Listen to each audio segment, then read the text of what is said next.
Écoutez, je vous propose de commencer. Bonjour à toutes et à tous. Donc ce temps de communication pour nous, suite à un travail de belle coopération, de très belle coopération, donc venu le temps de rendre public les résultats de... C'est pas une expérimentation, c'est plus que ça, c'est un vrai projet que l'on souhaite pouvoir être reproduit désormais très très largement. Donc je remercie les journalistes qui ont pu se déplacer très concrètement ici cet après-midi. Vraiment merci à vous. Mais je précise que d'autres presse donc nous suivent aussi par cette visioconférence et je les remercie aussi à distance de s'intéresser à nos travaux. Alors en tant que président du CIDEF, encore quelques jours, de cette belle maison, me revient donc la charge d'introduire et de présenter le sujet, en quelque sorte, de se redire dans quel contexte de réflexion nous sommes. Je ne sais pas si ça vous a échappé, mais ça fait un petit moment qu'on entend parler de transition énergétique. On est en plein dedans. C'est quoi cette idée de transition énergétique? Tout le monde le dit, c'est consommer moins. Mais j'ai envie de dire aussi, c'est consommer mieux, sans doute. Avec aussi une nouvelle notion par rapport à ce que l'on a connu il y a encore 10 ans, où toute la production était hyper centralisée auprès de centrales thermiques, centrales nucléaires, barrages aussi pour ceux qui avaient la chance d'avoir des montagnes. Et là maintenant, on a une énergie qui est complètement décentralisée. Une énergie donc l'on retrouve sur tous les territoires de France et des énergies qu'on appelle des énergies renouvelables, qui font appel tantôt au soleil, qui font appel tantôt au vent, entre le photovoltaïque notamment et l'éolien. Et donc, à partir du moment où on a commencé cette production d'énergie renouvelable décentralisée, sont venus, je vais dire, comme nouveau sujet à travailler pour les énergéticiens, c'est la notion de circuit court. Les agriculteurs connaissent bien la notion de circuit court. Pour nous, eh bien, c'était une notion nouvelle. Comment faire pour essayer de consommer le plus près possible les électrons qui sont produits sur les territoires. Un autre sujet, ce sont aussi les nouveaux usages. Vous le savez, on a la chance cet après-midi d'avoir aussi le plus grand responsable de chez Renault autour du véhicule électrique. On a ces nouveaux usages autour des véhicules électriques avec les bornes que l'on voit ici ou là, ou que l'on voit tantôt dans l'entreprise, tantôt à la maison, ou bien sûr aussi avec les bornes publiques. À partir de tous ces paramètres, tous ces éléments de réflexion, eh bien, le syndicat ici d'énergie de la Vendée, qui regroupe, je vous rappelle, toutes les collectivités vendéennes, a souhaité aussi travailler ces notions-là et faire de ce bâtiment public appartenant au syndicat un bâtiment exemplaire. Et c'est dans ce cadre-là que nous avons souhaité expérimenter et innover depuis déjà de nombreuses années, bien sûr. Mais dans l'expérience qu'on veut vous présenter cet après-midi, eh bien, c'était le sujet. Essayer de voir comment on peut produire localement sur ce bâtiment et comment essayer de consommer aussi avec le maximum d'intelligence. Et c'est pas simplement pour s'amuser, c'est surtout pas, excusez-moi, plutôt pour s'amuser, c'est pas pour se faire remarquer. C'est simplement parce qu'il faut que nous inventions et que nous puissions trouver un modèle reproductible. Et c'est parce que nous sommes en train d'essayer de rechercher ce modèle reproductible que nous avons pu nous allier avec des maisons, j'allais dire, de haute technicité qui avaient envie de travailler avec nous Et je veux vraiment remercier M. Van Tofflegat de sa présence ici, avec M. Niels aussi. Leur présence montre la force des relations que nous avons tissées avec cette idée de vraiment travailler ensemble à l'innovation. Mais pas l'innovation, encore une fois, pour le plaisir de l'innovation pour que on puisse en faire profiter demain un maximum de bâtiments, un maximum de zones où nous pourrions imaginer cette autoconsommation, puisqu'il s'agit de ce sujet. Donc, très concrètement sur ce bâtiment, donc, nous avons positionné des panneaux photovoltaïques en haut du bâtiment. On vous fera une projection tout à l'heure qui va vous permettre de voir très concrètement comment ils ont pu être installés, avec un prestataire, donc Sogé Solar. Donc il nous a fallu mettre au point une solution de gestion intelligente de l'énergie pour optimiser donc cette quantité d'énergie autoconsommée. Et c'est là où c'est novateur, parce que le sujet aussi, c'est qu'on voit quelques autoconsommateurs qui, dès qu'ils produisent un peu trop, réinjectent sur le réseau les électrons qu'ils n'arrivent pas à consommer, donc qui sont en surplus. Nous, on voulait trouver la solution pour tout autoconsommer en quelque sorte. Et c'est pour ça que nous avons travaillé avec nos prestataires et ils vont vous expliquer comment ils ont pu travailler là-dessus. C'est qu'il nous a fallu penser un stockage au moment où il pouvait y avoir surproduction par rapport à la consommation de l'instant donné. Donc pour ce stockage, là aussi, on a essayé d'être inventif et c'est pour ça que nous travaillons aussi avec Renault, le groupe Renault, qui vient ici installer des batteries de ce qu'on appelle des batteries de seconde vie. Vous savez que dans les véhicules électriques, il y a ces batteries. Et comme certains aiment disserter sur les batteries qu'on ne sait pas quoi en faire, je peux vous dire que nous, on sait quoi en faire. Et on va vous donner les résultats de cette expérience.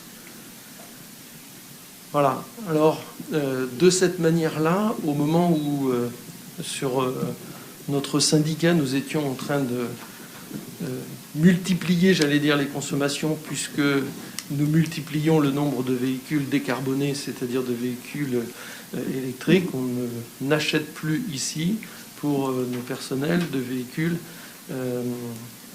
thermiques.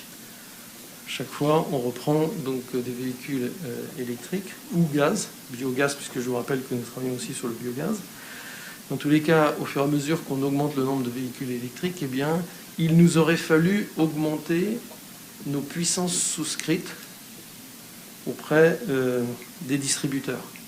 Et la même chose, à travers cette autoconsommation, on espère des gains en fait en termes de tarification, donc une optimisation tarifaire pour nous.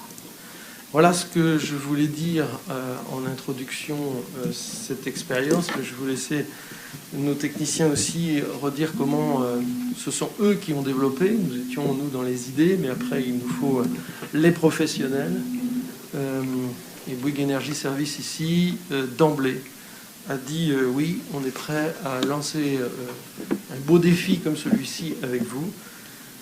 Je vous propose, avant de laisser la parole, Monsieur le Directeur Général, de vous faire voir très concrètement ce qu'est cette installation à l'intérieur de nos bâtiments désormais.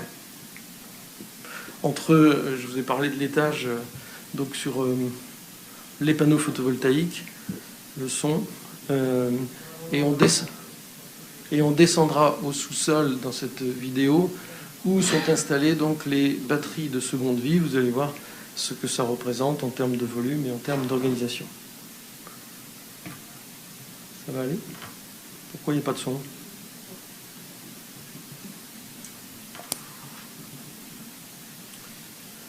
Ça m'ennuie qu'il n'y ait pas de son. C'est juste de la musique.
Avant de laisser la parole, je voudrais vraiment remercier aussi Laurent, à qui on donnera la parole tout à l'heure, Laurent Géraud, vice-président donc, au niveau du Conseil régional, et qui préside cette commission donc,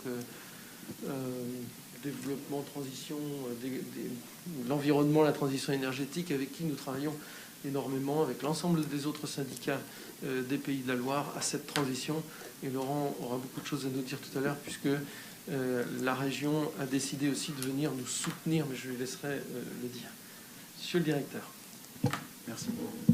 Bonjour à toutes et à tous. Merci, Président Leboeuf, de nous accueillir, et puis merci surtout de nous avoir laissé participer à ce projet phare. Ça fait de nombreuses années qu'on travaille avec le CIDEF, mais on est très heureux et très fiers de participer à ce projet. Alors, un petit mot sur Bouygues Energy Services. On fait partie du groupe Bouygues, comme notre nom l'indique. On est en charge des énergies et services. Là aussi, c'est écrit dans le titre, pas de complexité. On gère tous les métiers de l'infrastructure, des télécoms, des infrastructures de télécoms, infrastructures numériques, tout ce qui tourne autour de l'énergie, la production d'énergie, son transport, sa distribution, les bâtiments aussi, tout ce que vous pouvez trouver qui donne vie à un bâtiment, électricité, clim, chauffage, et puis on construit, mais aussi on exploite, et puis on rénove. Donc on fait tout le cycle de vie des bâtiments. Notre mission au sein du groupe Bouygues, c'est vraiment d'accompagner la transition numérique et énergétique. Alors pour accompagner une transition, il faut innover, il faut anticiper, et puis surtout il faut faire des essais, il faut travailler sur le terrain pour comprendre comment ça marche. Alors les sujets d'aujourd'hui en termes de transition énergétique qui nous intéressent, c'est le stockage. On parle aussi beaucoup de nouveaux usages, on l'a dit, l'autoconsommation est un point clé, de plus en plus de mobilité électrique, on parle de l'hydrogène, même si ça ne fait pas partie de ce projet, batterie de seconde vie fait aussi partie, donc beaucoup de choses qui sont en effervescence en ce moment, qui bougent dans ce secteur, et sur lequel il faut faire des essais, il faut comprendre, et il faut le travailler sur le terrain, donc c'est pour ça qu'on est très fiers de participer au projet phare, parce que c'était issu d'une volonté de travailler ensemble, mais aussi d'une volonté de concrètement faire un pilote, voir comment il marche. Certes à petite taille, pas forcément très impressionnant de voir 4 batteries dans le sous-sol. J'imagine que la photo sera magnifique, néanmoins, c'est pas très impressionnant au premier abord, mais pour nous c'est important parce que ça veut dire demain, à travers cette courbe d'apprentissage, la capacité d'être duplicable, de le faire à plus grande échelle, parce que ce qu'on vit à petite échelle, ça va être assez simple par la suite de lui donner toute une dimension à travers la reproductibilité de ces projets. Et puis, dernier point, moi je voulais souligner le plaisir qu'on a à travailler en Vendée avec le CIDEF, mais aussi un certain nombre d'organismes. C'est un territoire qui bouge beaucoup, c'est un territoire innovant, c'est un territoire qui fait plein d'essais et plein de choses très, très intéressantes dans nos domaines. Et donc on est heureux d'être partenaires parce qu'ensemble on peut non seulement apprendre, mais aussi grandir en même temps que nos clients. Ce n'est pas toujours le cas, et donc merci à la Vendée, merci au CIDEF de nous accompagner. Je vais vous laisser avec mon collègue qui va revenir un peu plus sur la jeunesse du projet. Merci Pierre. Bonjour à toutes et à tous. Le président Alain Leboeuf l'a rappelé tout à l'heure. On était ici l'année dernière, c'était en mai 2019 pour lancer le projet phare. Alors effectivement, c'est toujours bien de revenir un peu plus d'un an après pour vous le présenter, à la fois d'un point de vue technique, puis aussi tout ce que ça peut apporter. Alors, l'idée première de ce projet phare, c'était de produire localement et de faire de l'autoconsommation au sein d'un même bâtiment. Alors, le local, c'est très important pour nous. Nous, Bouygues Énergie et Services, nous sommes implantés à La Roche depuis plus de 20 ans. Nous avons une très belle agence. Nous travaillons sur ce territoire dans différents métiers. Et puis nous avons aussi des collaborateurs forcément qui sont vendéens, donc forcément nous y sommes attachés. Alors ce projet d'un point de vue technique, c'est quoi? On a mis en place ce qu'on appelle des batteries de seconde vie. Donc c'est des batteries qui ont à peu près un rendement de 75%, donc qui est un rendement tout à fait satisfaisant pour stocker et redistribuer de l'énergie, mais qui est un rendement qui n'est pas suffisant pour être utilisé dans le cas d'une mobilité électrique. Ces batteries, effectivement, au bout qu'elles ont une durée de vie environ d'une dizaine d'années en mobilité, qu'est-ce qu'on en fait? Il y a deux solutions. Soit on essaye de les recycler, bon, avec toutes les contraintes et difficultés et coûts que l'on connaît, soit on essaye de les recycler dans leur usage, c'est-à-dire leur fonction première, stocker et délivrer de l'énergie. C'est ce qu'on a voulu faire ici sur ce bâtiment. Donc ce sont 4 batteries qui génèrent une puissance de stockage de 48 kWh, qui est un dimensionnement qui correspond bien à ce type de bâtiment, puisque nous avons une production solaire en terrasse, comme l'a rappelé le président, de 35 kg. Et en fait, ces batteries, elles sont là, elles ont un double fonctionnement. Elles sont là pour stocker vraiment de l'énergie quand la production d'énergie locale du bâtiment, et notamment le solaire, n'est pas suffisamment consommée. Donc elles engrangent de l'énergie. Bon, j'expliquerai après ce qu'on en fait. Et puis elles ont aussi un rôle qui est de décréter. Vous savez, un bâtiment, ça n'a pas une consommation d'énergie constante tout au long de la semaine et tout au long de la journée. Un lundi matin, même si on va dire que le climat vendéen est un climat très doux, mais on peut avoir besoin le lundi matin de mettre un peu plus de chauffage éventuellement dans le bâtiment. Le but du jeu pour un système intelligent de gestion de l'énergie, c'est bien sûr de ne pas aller consommer en heure pleine pour diminuer sa facture énergétique. Donc ces batteries, elles sont vraiment là pour ça. Et ce qui est nouveau, c'est d'utiliser encore une fois des batteries qui n'avaient pas vocation à être utilisées. Ça aurait pu être un onduleur classique, mais on a bien utilisé des batteries de véhicules, et effectivement des batteries qui nous ont été fournies par Renault, parce que une fois qu'on a décidé qu'un certain nombre de véhicules allaient rouler à l'électrique, et donc des batteries, il faut bien trouver une issue positive à cette seconde vie des batteries. Alors, je ne sais pas s'il y a quelques courbes qui sont derrière ou si ça va être projeté. Voilà ce qu'on a. Alors, vous avez ce qui est en bleu, qui est la consommation électrique du bâtiment. Il faut faire abstraction des pointes, là, des sortes de pics qu'on a sur la consommation, sur cette consommation du bâtiment, parce que c'est dans notre mesure d'analyse, on a quelques pics là qui apparaissent, mais on n'a pas voulu lisser la courbe.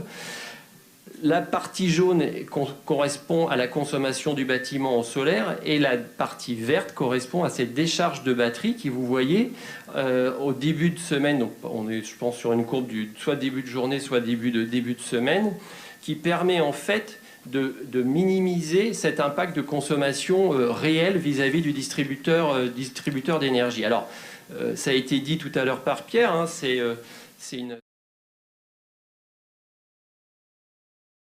tout à fait modeste en termes de puissance installée, hein. Faut être honnête par rapport à ça, mais on voit très bien quand même que sur cette partie verte qui correspond à la décharge des batteries, eh bien, s'il n'y avait pas ces batteries, on serait dans une consommation bien sûr beaucoup plus importante sur cette phase. La puissance de nos batteries fait que malheureusement on ne peut pas durer en permanence sur ce cycle-là, mais ça permet aussi d'avoir une montée progressive par rapport au solaire qui, quant à lui, peut se mettre en route et plus produire tout au long de la journée. Le deuxième intérêt, c'est un profil de consommation semaine-week-end. Le président Alain Leboeuf l'a rappelé, ce sont des bâtiments, bien sûr, qui vivent en semaine, qui peuvent éventuellement vivre le samedi. Il est un peu plus rare, peut-être, qu'ils vivent le dimanche. Et donc l'idée, c'est effectivement de pouvoir stocker l'énergie solaire. Le soleil, lui, il fonctionne 7 jours sur 7, j'allais pas dire 24 sur 24, mais il fonctionne 7 jours sur 7, et d'utiliser cette production photovoltaïque, de la stocker le dimanche, et le lundi matin, là où on a une forte appel de consommation, encore une fois, de la déstocker et de l'utiliser le lundi matin. Bon, voilà le principe de ce projet. C'est un projet qui fonctionne. On a de la production, on a du stockage, mais tout ça, c'est aussi possible grâce à un système intelligent de gestion des appels et de retour des énergies. C'est-à-dire que maintenant, la démarche qui nous intéresse sur ce projet, hein, ça fait un peu plus de 3 mois qu'il est en place, ça va être d'affiner ces appels en consommation et ces appels de retour d'énergie pour ajuster au mieux la dérivée la dérivée dans le temps de ce retour d'énergie. C'est ce qui est fait avec le partenaire d'Ibraï. Voilà, donc il y a à la fois un sujet techniquement qui est intéressant, local, on l'a dit, ça a été rappelé tout à l'heure, qui est par définition duplicable et pas forcément sur des grands sites prestigieux, très innovants, mais j'allais dire sur des bâtiments de taille intermédiaire qui, je crois, correspondent bien aussi à ce qu'on peut retrouver partout en France. Et ce qui est fait ici en Vendée est vraiment à saluer parce que voilà, on est sans doute pas dans un laboratoire de recherche américain ou autre, mais en tout cas on fait quelque chose qui est, je crois, utile, qui fonctionne, qu'on va pouvoir encore améliorer avec le temps, et puis qui donne une seconde chance à ces batteries de véhicules électriques qui vont arriver sur le marché en seconde vie de façon beaucoup plus importante. En résumé, le gain, il est hors photovoltaïque entre 2 et 3% d'énergie. On commence à aller vers les 4-5% avec la production d'énergie photovoltaïque. Ça permet de jouer à la fois sur la semaine et sur le week-end et le dimanche, où la consommation du dimanche n'est pas utilisée. Je vais laisser la parole à mon collègue de chez Renault qui sans lui, effectivement, sans le groupe Renault, ce projet n'aurait pas pu voir le jour. Monsieur Nil, Mesdames et Messieurs, Monsieur le Président de la région Pays de la Loire, Monsieur le Président Leboeuf, cher Alain, je suis ravi de participer à l'inauguration de ce projet phare en compagnie de nos partenaires, le groupe Bouygues et le CIDEV. C'est un projet qui porte bien son nom, non pas que la Vendée département maritime soit dépourvu en la matière, mais c'est un phare qui va apporter une lumière particulière orienté vers la transition écologique et énergétique de notre pays. Ces lieux, CIDEV et la Vendée, me sont familiers puisque le groupe Renault a accompagné le CIDEV dans son déploiement d'un réseau de bornes en 2013 et 2014, un des tout premiers à l'époque en triphasé. Le CIDEV est donc à l'avant-garde de l'électromobilité et le groupe Renault est pionnier de la mobilité électrique. Nous sommes pionniers et nous sommes leaders historiques en Europe et toujours en 2020. 18% de part de marché en Europe, 40% en France. Et ce leadership, en fait, nous le bâtissons sur plus de 10 ans d'expérience. Ce sont 30 000 collaborateurs formés au métier du véhicule électrique, tout un réseau de distribution outillé, certifié, formé à la vente et à la prévente du véhicule électrique, un savoir-faire technique et industriel développé en France, et plus de 330 000 véhicules électriques qui roulent aujourd'hui en Europe. Donc nous revendiquons, grâce à l'ensemble de ces éléments, une expertise du véhicule électrique, mais aussi de son écosystème. Nous menons des opérations et développons des projets dans les services de mobilité, dans le management de la charge et l'interconnexion avec les bâtiments et les réseaux, et bien sûr dans la gestion de la batterie sur l'ensemble de son cycle de vie. La bonne nouvelle, c'est que quand on s'intéresse à la batterie et qu'on fait le lien avec ce projet, c'est que l'augmentation des capacités de la batterie, la confirmation de leur longévité et leur interchangeabilité va nous permettre d'avoir des systèmes de stockage évolutifs et plus performants. Alors l'installation au CIDEV, elle comporte, comme les partenaires l'ont mentionné, des batteries de Kangoo Z2 qui ont servi auparavant à la motricité des véhicules. Elles sont donc utilisées dans une seconde vie afin de stocker l'électricité en support de la recharge de la flotte de véhicules électriques du CIDEV et la consommation du bâtiment, comme ça a été expliqué. Ce qui est important, c'est que c'est un projet concret qui va nous permettre d'avoir un retour d'expérience sur les usages clients et sur les cycles réels de charge et décharge de nos batteries. Et l'avantage, c'est que ça va nous permettre d'ajuster nos systèmes. Et je tiens à souligner ici tout le savoir-faire du groupe Bouygues en la matière et de mieux calibrer nos offres. Alors la seconde vie chez Renault est une activité qui monte en puissance. Nous avons vendu 3 fois plus de batteries cette année que l'année précédente. Elle consiste donc à prolonger l'utilisation d'une batterie après qu'elle ait terminé sa vie utile à l'intérieur du véhicule, soit pour faire du stockage stationnaire, comme c'est le cas dans le projet phare, soit à l'intérieur d'engins mobiles. Et donc, cela s'inscrit à plein dans le cercle vertueux de l'économie circulaire. Les perspectives de ce marché, la batterie seconde vie, sont intéressantes. En volume, c'est encore un marché modeste, mais il est très prometteur. D'une part parce que le besoin de stockage pour accompagner la transition énergétique va être fondamental, et ensuite parce que la disponibilité des batteries de seconde vie va fortement augmenter. Donc, cela augure d'un marché en forte croissance d'ici quelques années. Et je tiens à préciser ici que la disponibilité prévisionnelle des batteries de seconde vie des voitures électriques ne viendra pas du tout saturer la demande en termes de stockage. Voilà donc de belles perspectives pour l'ensemble des partenaires avec qui Renault est fier d'inaugurer aujourd'hui le projet phare, qui ne manquera pas, comme je l'indiquais en introduction, d'éclairer de futurs choix vertueux, écologiquement et économiquement. Je vous remercie. Merci beaucoup, en tous les cas, à ceux qui ont participé très concrètement donc, à cette première.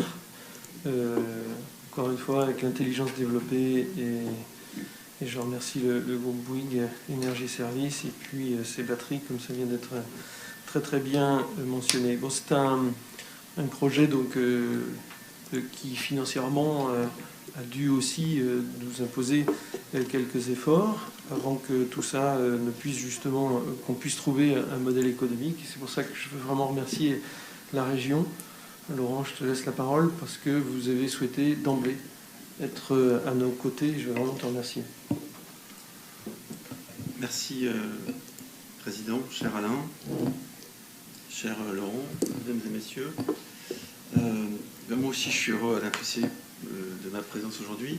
C'est un peu une présence de dernier moment parce que normalement, on est en commission cet après-midi à la région, mais je voulais absolument témoigner de l'engagement à vos côtés et vous remercier de l'exemplarité de ce projet qui tire en fait l'ensemble de la région sur les enjeux de la transition énergétique et écologique.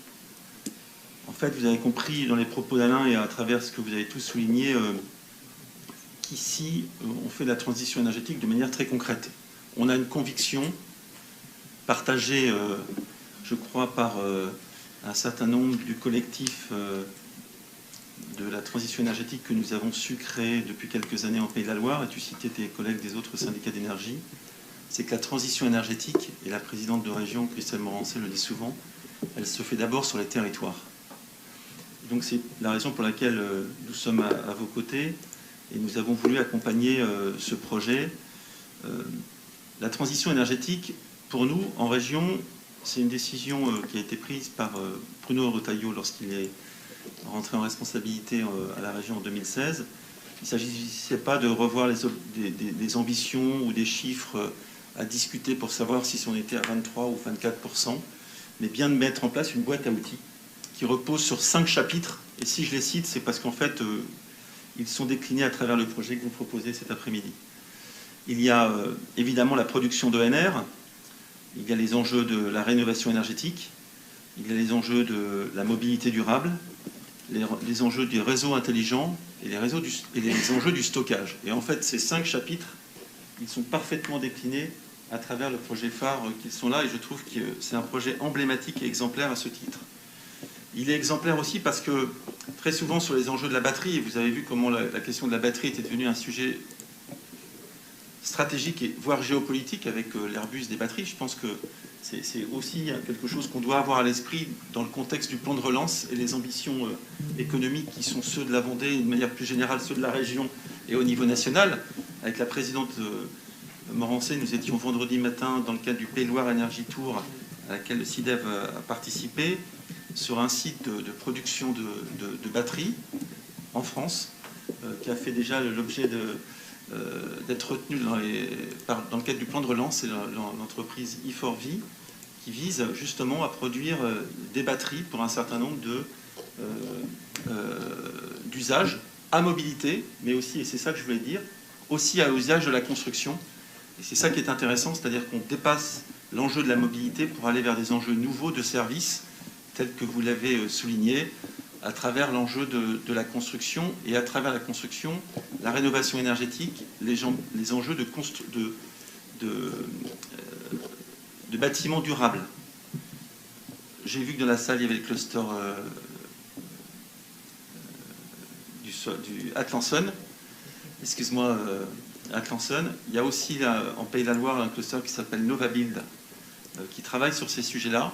Et je pense que ce qui est intéressant à travers l'exemplarité de ce projet, c'est que vous mettez autour de la table des entreprises, des scientifiques qui n'ont pas forcément toujours l'habitude de se retrouver ensemble pour travailler. Et on voit très clairement à travers cette illustration que le collectif, là encore, c'est vrai pour les collectivités locales, mais c'est vrai aussi pour les entreprises. Quand on les met autour de la table, moi je suis sidéré de voir comment l'intelligence collective fait accélérer des projets. C'est aussi ce que je veux souligner à travers ce que tu portes, Alain, c'est la capacité d'aller chercher en dehors des silos habituels des enjeux de mobilité, des enjeux de construction ou des enjeux énergétiques, capacité de mettre autour de la table des partenaires de manière à répondre et à trouver des projets nouveaux. Je veux citer le CIDEV comme un territoire exemplaire, je l'ai dit, à travers ce projet, mais aussi de manière générale à travers la transition énergétique en Pays de la Loire. Je dois citer le projet SMILE, parce que c'est au titre du projet SMILE que nous avons financé ce projet. Alors pour les journalistes, SMILE, c'est Programme d'investissement d'avenir, le PIA 3, le REI 6, Réseau énergétique intelligent. Donc une fois que j'ai dit ça, je n'ai pas dit grand-chose, si ce n'est que nous avons candidaté, quand je dis nous, j'y étais absolument pour rien, c'est plutôt Alain, le CIDEV, le syndicat d'énergie du Morbihan, 2 métropoles, Rennes et Nantes, et 2 régions, Pays de la Loire et Bretagne. Nous avons été retenus au titre de territoire d'excellence sur les réseaux énergétiques intelligents. L'idée était simple, c'est de permettre sur un territoire, à savoir le Grand Ouest, de réunir autour de la table des territoires et des entreprises pour expérimenter, exactement comme ça a été fait aujourd'hui, à travers l'exemple phare. On expérimente sur les enjeux de réseau et sur les enjeux de stockage, notamment sur l'autoconsommation, notamment sur la mobilité, notamment sur les enjeux de cybersécurité, notamment sur les enjeux d'un showroom, parce que tout ça, c'est un enjeu de business pour permettre derrière aux entreprises de développer leur savoir-faire, notamment à l'international, pour que derrière, on soit en capacité de créer, évidemment, à travers la transition énergétique et la croissance verte, de l'activité économique et de l'emploi. Je pense que, messieurs, vous ne contrarierez pas sur l'idée qu'il y a quand même un objectif business derrière ces programmes, et c'est tout l'intérêt et l'intelligence d'être en capacité de les tester sur nos territoires. Je finirai là-dessus en disant que pour nous, c'est ce sujet de la transition énergétique et de ce programme phare, il permet de démontrer quelque chose dans un contexte où le plan de relance inscrit la croissance verte comme un enjeu majeur. 40% des crédits annoncés vont vers les enjeux de la transition énergétique. L'avance prise par un certain nombre de territoires, le CIDEV, et j'espère que depuis quelque temps, un certain nombre des territoires des Pays de la Loire rattrapent l'avance que vous aviez, au sens où il y a un vrai enjeu de massification. On en parle souvent avec Alain, parce que je pense que c'est notre capacité aussi à massifier qui nous permettra d'atteindre les objectifs de la transition énergétique, et surtout d'être en capacité de porter des projets. Parce que le plan de relance fait très, très clairement apparaître qu'il y a des moyens financiers. La question, c'est de savoir si on a les projets qui répondront à cet appel d'air et de répondre aux objectifs de la croissance verte. Je pense que c'est aussi ça que je veux porter, le message de la présidente, c'est vraiment le moment de déployer sur le territoire ce genre de projet, parce que on a un tissu économique, on a un tissu d'entreprise en Pays de la Loire, et c'est encore démontré ce matin, on a un tissu de collectivités locales qui sont en capacité d'être innovantes, de porter des projets pour que demain, on soit une région vraiment leader en matière de transition énergétique. C'est vrai sur la production d'ENR, vous l'avez démontré, c'est vrai sur la rénovation énergétique aujourd'hui, c'est vrai sur la mobilité durable, tu l'as démontré, mais c'est vrai aussi sur les enjeux de stockage et de réseau intelligent, parce que sans réseau énergétique intelligent et sans stockage à travers cet exemple, il n'y aura pas de transition énergétique. Donc encore une fois, on est enchantés, nous, d'être à vos côtés.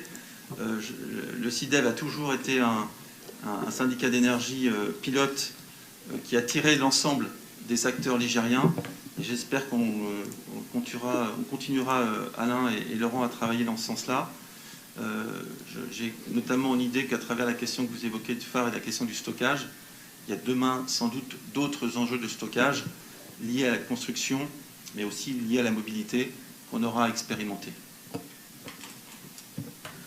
Merci beaucoup, Laurent. Écoutez, merci beaucoup. Je vous propose de ne pas tarder plus sur ce temps de présentation, de pouvoir laisser les questions. Juste quand même, avant de terminer, je voudrais remercier à nouveau ce partenariat avec nos amis de chez Bouygues, partenariat avec Renault. Ziad tout à l'heure l'a redit, c'est un partenariat qu'on a engagé depuis de nombreuses années. On continue à croire dans cette mobilité décarbonée qui est l'électromobilité, et il nous faut continuer dans ce sens-là. Et quant à Bouygues, eh bien, depuis ce matin, nous sommes en train de travailler avec vos équipes, monsieur le directeur, et vous-même, qui avez eu l'habilité de venir dès ce matin pour continuer, encore une fois. Nous ne sommes pas sur simplement un petit projet, mais un beau projet qui va devoir désormais être reproduit. Et donc l'idée, c'est de poursuivre. Ce que nous sommes en train de réussir ici, il faut que nous puissions l'expérimenter, il faut que nous puissions le développer désormais. Et donc on a commencé à y réfléchir ce matin. Le prochain pourra peut-être être Talmont, peut-être Saint-Michel-en-Lerme. On va en tous les cas reproduire ce que nous sommes en train de faire ici, sur cette autoconsommation optimisée, j'ai envie de dire. Nous avons d'autres chantiers, la flexibilité. Nous aurons aussi l'autoconsommation collective aussi, et je sais combien la région y est attentive également. Et puis un autre sujet que nous aimerions bien travailler avec notre partenaire Bouygues, c'est vous savez combien nous investissons dans la production d'énergie renouvelable en faisant toujours très très attention en particulier aux fonciers. Et nous avons ici en Vendée un gisement intéressant, mais on a besoin de compétences et Bouygues pourrait nous les apporter autour de toutes nos réserves d'eau, j'allais dire, sur le département. Et donc je vise en particulier le photovoltaïque flottant, et qui est aussi une opération que nous allons travailler en étroit partenariat pour continuer à faire de ce département et donc de cette région aussi une région exemplaire et un département exemplaire en termes d'optimisation de la production d'énergie renouvelable. Voilà ce que je souhaitais dire cet après-midi très brièvement. Et bien sûr, maintenant, nous répondons ensemble aux questions que je voudrais bien nous poser si vous le souhaitez. Questions. Alors, il y a des questions dans la salle, mais questions aussi à distance. Stéphanie, comment vous gérez les questions dans la salle d'abord, s'il y en a. Monsieur. Bonjour, Thibaut Dumas, Smart Cinémag. Une petite question finance. Combien ça a coûté et qui a financé quoi? Merci. Voilà, tout de suite les questions qui fâchent, évidemment. En fait, financièrement, voilà un projet qui a coûté, on va dire, 150 000 euros. 50 000 euros d'installation de photovoltaïque donc sur la toiture. Je remercie ceux qui ont travaillé, parce que je vois Alain en particulier, qui est présent avec nous, le groupe VFE. Et puis tout le reste, donc batterie, onduleur, gestion intelligente, puisqu'il y a aussi tout un développement de l'intelligence derrière, et qui représente les 100 000 euros restants. Donc Bouygues a été un partenaire de première classe, j'allais dire, peut-être vous voulez en dire plus. Donc Bouygues va participer à hauteur de 100 kg euros sur ce projet. Voilà. Qui ne sont pas obligatoirement dans tous ces chiffres, mais voilà ce que représente l'effort de notre partenaire.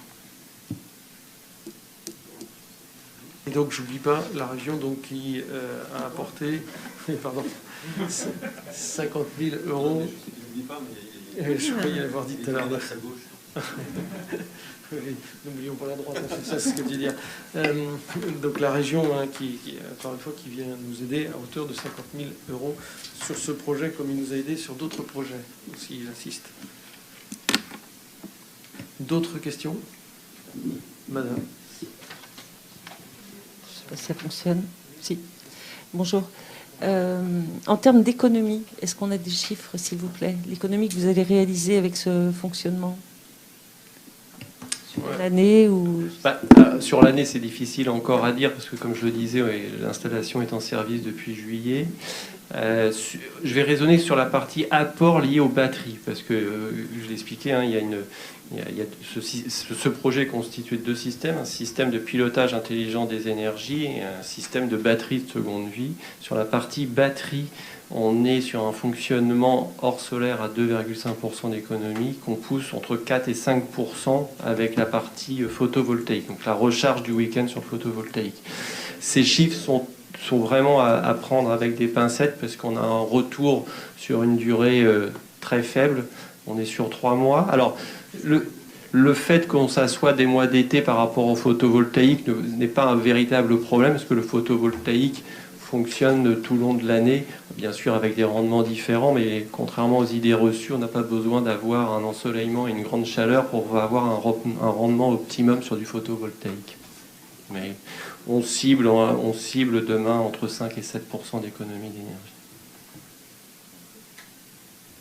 Donc je rappelle aussi, il y a l'économie d'énergie donc, qui vient d'être particulièrement précisée, mais il y a aussi les économies, alors qu'on a de la peine pour l'instant à chiffrer, il va falloir qu'on voit comment le développer, mais par rapport aux économies de souscription de puissance. Exactement. Puisque je vous rappelle que plus on va prendre de véhicules électriques, plus il va falloir qu'on augmente notre puissance du compteur, enfin du contrat. Ouais, les chiffres que j'ai donnés sont sur de l'énergie pure et pas forcément sur de l'énergie facturée. Ce que j'expliquais dans la présentation, vous avez des heures pleines et des heures creuses, et un même kilowattheure, effectivement, n'a pas le même coût, enfin le même prix, ça dépend de quel côté de la barrière on se situe en termes de tarification. Je rappelle aussi que quand je vois que nos amis d'Enedis nous ont rejoints, merci au directeur de nous avoir rejoints. Je rappelle aussi que quand on consomme des électrons provenant du réseau, on participe financièrement à l'entretien du réseau. Parce qu'à travers ce qu'on appelle la taxe, une taxe, le TURP. Et donc là, concrètement, en n'empruntant plus ces électrons au réseau, mais en les autoconsommant, donc on fait aussi cette économie de TURP. Puis pas que de TURP, d'ailleurs, c'est l'ensemble aussi des autres taxes, si je ne m'abuse. La CSPE, toutes les taxes, on les économise finalement. On est bien d'accord là-dessus. Oui. Donc toutes les taxes que vous voyez sur une facture d'électricité que nous payons tous, là du coup, comme on évite de prendre ces électrons sur le réseau, on fait cette économie aussi des taxes. Allez-y, oui. Oui, pardon, j'avais une deuxième question. Quid de la deuxième durée de vie de la batterie? Alors, je vais laisser parler Renaud peut-être. Vous auriez pu répondre aussi bien que moi. On est sur aujourd'hui une prévision de 10 ans sans problème pour une utilisation en deuxième vie de la batterie. Et après? Alors après, si on peut faire plus, tant mieux, on prolonge l'utilité et l'économie circulaire, et puis après vient le temps du recyclage, quand il n'y a plus d'utilité, ni dans la voiture, ni pour des applications de stockage. Alors, oui, Ziad va y répondre justement. C'est toujours la question, donc Ziad va y répondre parfaitement. Justement, avant quand même, je voulais dire, un des plus gros problèmes que l'on a eu à lancer cette expérience, c'était de trouver des batteries de seconde vie. Parce que le problème qui se pose, c'est qu'elles sont trop bonnes, ces batteries, et qu'elles durent trop longtemps. Excusez-moi, il ne peut pas le dire, donc je vais le dire. Compte tenu de la grande efficacité de ces batteries, eh bien, elles restent sur les véhicules, premièrement. Et puis deuxièmement, justement, c'est ce qu'on rediscutait encore ces dernières heures, donc j'ose le dire à sa place, c'est qu'au départ, nous, on était sur 6-8 ans. quand on a dit on va se lancer sur cette... Mais déjà, on peut déjà prétendre à dire ça va être plus long que ça, tellement les batteries sont aujourd'hui d'une grande efficacité. Ziad va pouvoir le confirmer et puis répondre à la dernière question qui, effectivement, est la question de tout le monde, et en particulier des protecteurs des énergies fossiles qui aiment bien jouer sur ce sujet-là en disant oh, c'est pas si propre que ça les batteries. Alors on va y répondre. Il y a moyen de les recycler. Ziad. Donc je confirme ce que Alain Leboeuf vient de dire, c'est-à-dire que la durée de vie, la longévité des batteries est meilleure que ce que les acteurs escomptaient au démarrage de cette aventure véhicule électrique version, on va dire, 2010, lorsque les premiers constructeurs s'y sont mis. Donc ça, c'est une bonne nouvelle, à la fois pour l'utilisation dans le véhicule et pour une utilisation en seconde vie. De toute manière, va devoir venir le temps de les recycler un jour ou l'autre, et elles sont recyclables. Elles le sont par conception, elles le sont parce que la réglementation européenne nous impose de le faire, à hauteur de 50% de la valeur. Et il y a des filières qui se mettent en place. Et donc, il y a très peu de batteries aujourd'hui qui ont été amenées à être recyclées. Quelques batteries accidentées, mais, donc les process fonctionnent, mais on est loin d'avoir optimisé aujourd'hui le recyclage des batteries, faute de volume.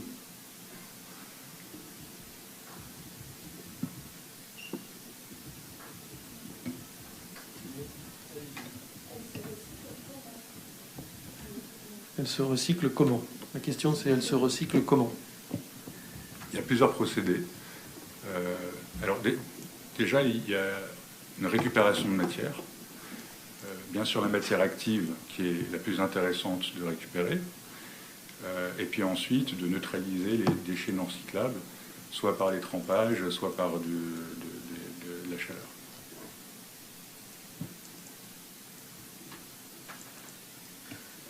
D'autres questions? Oui, nous Stéphanie. avons deux questions en ligne. Donc une autre question sur les batteries, pendant qu'on est sur cette thématique-là, de Philippe Pellaprat de Smart Integration Mag. Quels sont les avantages économiques en termes de durabilité et etc. des batteries auto de seconde vie par rapport à des batteries de type Tesla, Powerwall, Sonnen, etc. Alors, le technicien. Oui, là c'est technique. Oui, enfin, je vais pas... Ce serait plutôt, je pense, aux intégrateurs de répondre puisqu'ils ont le choix, mais je voudrais juste faire une remarque. Je ne vais pas rentrer dans une comparaison. Est-ce que les batteries seconde vie de Renault sont meilleures que les batteries neuves de Tesla? En revanche, l'avantage pour l'ensemble de la collectivité, c'est cette économie circulaire. On produit moins, on prolonge, et clairement, on va vers cela. Donc c'est un bénéfice qui apparaît assez évident de ce point de vue-là. Je compléterai, effectivement, il y a le recyclage de ces batteries, un recyclage qui peut s'opérer demain localement. C'est-à-dire que recycler des batteries et les mettre, les stocker et les qu'elles fassent la moitié ou un quart du tour du globe pour être recyclées, ça n'a pas trop de sens. En revanche, demain ou après-demain, les batteries des véhicules électriques du SIDEF, qu'on puisse leur assurer une seconde vie sur un bâtiment du SIDEF et donc faire un recyclage local et une prolongation de vie, là, ça trouve tout son intérêt. Alors, on a une autre question qui est plutôt sur le dispositif de Philippe Schauer. Est-ce que l'architecture pour le projet phare pourrait être étendue sur place au fur et à mesure de l'arrivée de nouveaux véhicules électriques au SIDEF? C'est-à-dire que plus on a de batteries de seconde vie, plus on met de panneaux solaires, plus on fait de l'autoconsommation.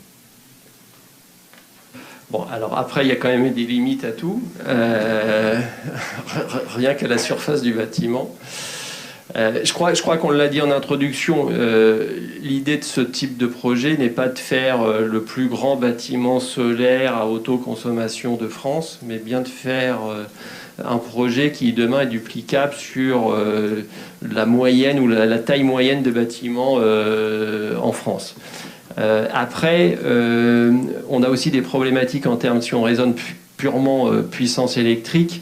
En France, vous savez, quand des bâtiments produisent ou consomment des puissances, à partir d'un certain niveau de puissance, sur des bâtiments qui sont classés, et on est confronté à un nouveau type de normatif. Par exemple, si vous installez un certain nombre de batteries qui fait que vous dépassez une certaine puissance dans des sous-sols d'un bâtiment, vous devez rendre ce bâtiment conforme à certaines dispositions, donc y rajouter du sprinkler, y rajouter du compartiment, ou ces genres de choses comme ça, simplement pour assurer la sécurité. Donc il ne faut pas le voir comme étant on veut faire le plus gros, le plus... Voilà. Il faut juste le voir comme étant comme une solution souple, adaptable à une bonne taille moyenne des bâtiments tertiaires, en tout cas en France.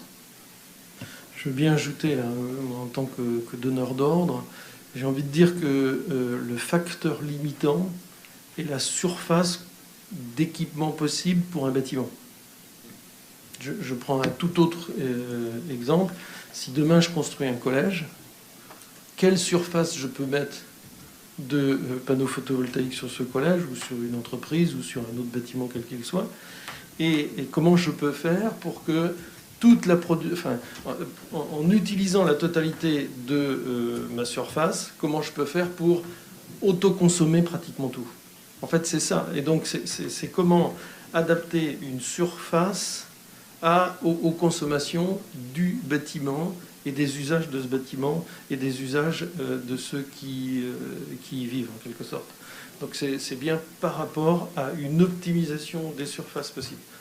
Dit d'une autre manière, aujourd'hui, il y en a qui commencent l'autoconsommation et qui n'équipent pas tous leurs bâtiments. Parce qu'ils disent c'est pas la peine que j'en mette plus que ce que je vais consommer à un instant. Or, on se prive de surface. Donc c'est comment faire pour trouver cette équation. Et l'équation, pour optimiser, vous l'avez vu tout à l'heure dans les chiffres que l'on a dit, nous, on espère autoconsommer 98-99%, eh bien, on a cette solution technique qui va nous le permettre. Est-ce que vous imaginez chez les particuliers, et quand, si c'est possible? Oui, tout à fait. Effectivement, on va pouvoir demain l'imaginer aussi chez les particuliers. C'est la question justement la suite de la question qu'on veut essayer de travailler. C'est-à-dire que demain, on pourra même peut-être, au lieu d'utiliser des batteries de seconde vie, c'est carrément utiliser aussi la batterie de son véhicule, qui reste 95% du temps en position de stationnement. Alors à la maison ou pas à la maison, on est d'accord. Simplement, il faut qu'on arrive à trouver l'équation économique pour que chez le particulier, ce soit aussi intéressant d'investir dans un système de ce type-là. Mais rien ne nous empêche de penser aujourd'hui que l'on puisse demain le reproduire. Et même chose, celui qui a acheté son véhicule électrique et puis qui, au bout d'un certain nombre d'années, veut garder son véhicule mais faire évoluer sa batterie, peut garder sa batterie, etc. Mais pour l'instant, encore une fois, il faudra quand même qu'on arrive à trouver une équation économique qui soit attrayante pour le particulier aussi. Oui, vas-y Laurent. Alors, pour les particuliers, Alain a répondu. Ce qui est sûr, c'est qu'il y a un effet d'échelle de duplicabilité possible. D'ailleurs, on a travaillé avec, grâce à l'innovation, au travail du CIDEV, dans le cadre de SMILE, il y a des entreprises du groupe ERAM, des boutiques Gémeaux, qui ont expérimenté sur leurs bâtiments. Alors là, on est sur des bâtiments de commerce, avec des parkings photovoltaïques, avec un stockage de batteries pour utiliser au bon moment, exactement comme ici, l'énergie stockée. Donc c'est des choses qui sont expérimentées en région dans la même logique de ce qui est fait ici. Sauf que le modèle économique aujourd'hui nécessite des investissements initiaux qui nécessitent une duplicabilité importante. D'autres questions? On a une question à nouveau sur les batteries de Philippe Schauer qui demande quelle est l'histoire des 4 batteries que l'on a au sous-sol, d'où est-ce qu'elles proviennent, est-ce que c'est La Poste, Enedis, EDF ou autre? Est-ce que nos amis de chez Rodos peuvent répondre? Je ne suis pas allé... Je ne me suis pas renseigné sur la traçabilité de la provenance de ces batteries. Je ne prendrais peut-être pas beaucoup de risques en disant que c'est des Kangoo La Poste, puisqu'ils ont été précurseurs, qu'ils ont beaucoup roulé. ce serait logique que ce soit les premières à être arrivées en seconde vie, mais je me renseignerai pour vous confirmer ce point. D'autres questions? On a épuisé? En ligne, il n'y a plus de questions. Et ici non plus. Écoutez, il nous reste qu'à vous remercier bien sûr tous ceux qui sont autour de la table ici, qui ont soit aidé à la réussite de ce projet, soit l'aider à le financer. Vous remercier vous aussi. Ce que je vous propose quand même, c'est que si vous voulez aller prendre une photo, il y a un de nos techniciens, c'est Yann, qui va nous... vous allez emmener les journalistes qui vont vouloir aller prendre des photos au sous-sol, ou voir, ne serait-ce que voir si vous le souhaitez. Et puis, parmi les autres, s'il y en a qui veulent descendre, on va laisser d'abord les journalistes. Voilà. Merci beaucoup aux uns et aux autres. Bon après-midi et à notre prochaine expérimentation ici. Voilà, merci, au revoir.